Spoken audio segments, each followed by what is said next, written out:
I am running for Congress. I'm a pro-life conservative Republican, much as these gentlemen are who are on the panel as well.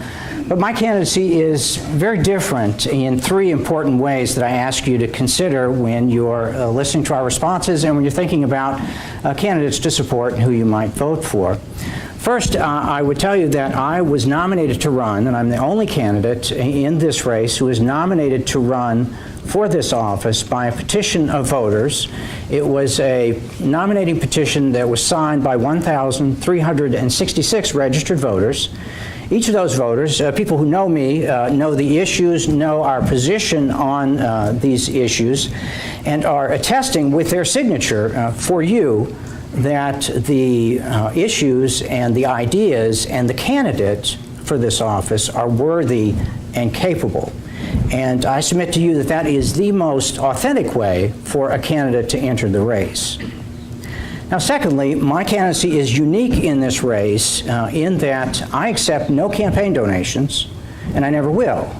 And I spend no money on a campaign, not my money and not anyone else's, because we all know that Washington is broken.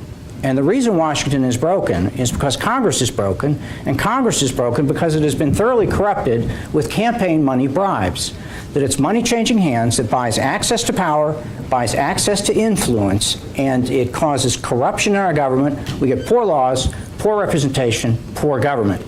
And we can't wait for a law of campaign finance reform to fix that. We can't wait for the Supreme Court, that I agree with what they say about private property, that if your money is your private property, you have a right to do with it what you will. And I don't think term limits are necessary, and it would take a constitutional amendment to implement that. But what we can do right now with our good citizenship is not vote for candidates who take the money. And in that way, that we could solve that campaign finance issue. Only vote for candidates who don't take the money. And that's what I do. I accept no campaign donations, and I spend no money on a campaign, so that when I serve, I will serve your interests and the interests of the people of Southwest Louisiana with no conflict of interest and with no distractions from endless fundraising activities. Our congressmen now spend 30, 50, 70% of their time, they will admit, on campaign fundraising activities, and we do not have their full attention. And we deserve that.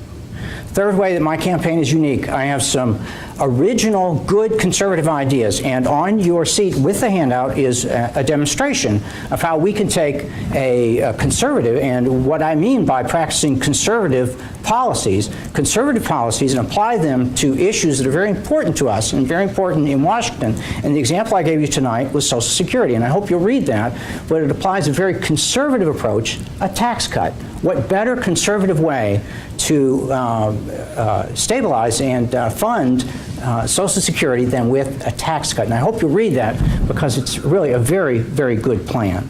And I would look forward to entertaining questions about that after the forum. So I'm pro-life, very pro-life, not just saying I'm pro-life, but very active in my community for pro-life, that I'm on the board of directors for our local crisis pregnancy center, where we counsel and give resources to young women who find themselves in a difficult position. And with our counseling and the resources we bring, we help them to discover better options. And we have been able to avert many abortions in our community. We're very pleased about that. I'm very pro-life, very conservative, and Republican, and unique in this race. I was nominated by 1,366 registered voters, that I take no campaign donations, so there'll be no conflict of interest when I serve. And we have some very good conservative ideas. Campaign finance reform, Social Security, two good examples. So I look forward to the questions tonight, look forward to responding to them. Thank you all very much for being here.